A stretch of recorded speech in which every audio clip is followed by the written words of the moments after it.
Hello and welcome back to the next section of Python Bytes. In this section, we'll learn more about Python. So, Python language. It's a high-level general-purpose programming language. It was first launched in 1991. It is open source. That means you do not require any kind of licensing or permission to use it commercially or for learning purpose. It is currently at 3.10 version. Why learn Python programming? Python is widely used coding language in the industry. The syntax used are easy to use and adopted from English language.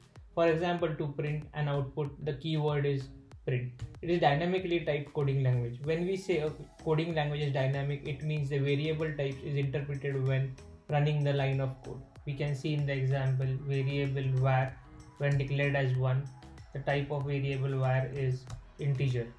When we again declare the variable var as a string, Python bytes, and check the type, we get it as string. So here we see that variables take the type when they are declared. Unlike other languages like C and C++, we have to pre-declare the type of the variable. In Python, variables can be introduced in the middle of the code. There are multiple open source modules. There are many predefined modules within Python and many user-defined modules available to use for other users. For example, Pandas and NumPy module are available for data processing. OpenPyXL is available for Excel processing, and Math is available for mathematical based programs. We can write our own modules and publish them for other users to use in the programming.